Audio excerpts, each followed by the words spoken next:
ඔයාටත් පුළුවන් නම් පතුක් මලක් වගේ වෙන්න. දන්නවද පතුක් මලක තියෙන විශේෂත්වය මොකක්ද කියලා? පතුක් මලකට පුළුවන් ඕනිම තැනක වැඩෙන්න.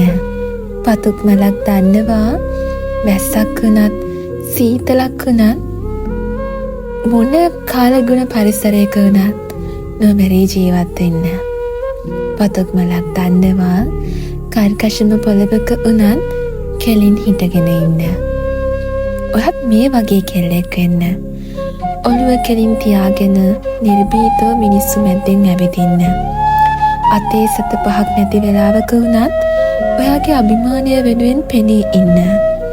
ජීවිතයට කුණාටු වෙන හැම මොහොතකම ශක්තිමත්ව දරාගෙන ඉන්න.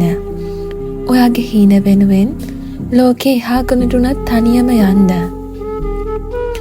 ලෝකෙ හැමදාම ඔයාට සතුට විතරක්ම දෙන්නේ නෑ. ඔයා යන ගමන් මාර්ගය එළිය කරලා ලස්සනට හදාගන්න ඕනි ඔයාමයි. එතකොට ඔයාට පුළුවන් ජීවිතේ බිඳුවටම වැටිලා හිටියත් ආයෙමත් නැගිටින්න. කවුරු වෙනුවෙන්වත් නෙවෙයි, ඒ ඔයාම වෙනුවෙන්. ඔයා වෙනුවෙන් කිසිම කෙනෙක් පෙනී ඉඳී කියලා විශ්වාස කරන්න එපා. ඔයා වෙනුවෙන් පෙනී ඉන්නේ ඔයා විතරයි. ඒ විශ්වාසයෙන් ඔයාගේ ගමන ඔයා යන්න. එතකොට දවසක ඔයාට තේරේවි ඔයා කොච්චර හිත හයිය කෙනෙක්ද කියලා.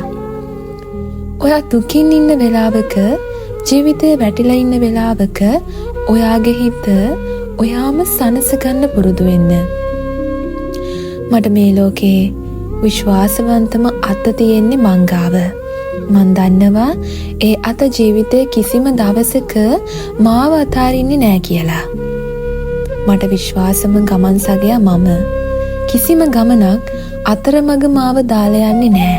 මග අරින්නේ නෑ. තනි කරන්නේ නෑ. ඉතින් මට මං ඉන්නවා.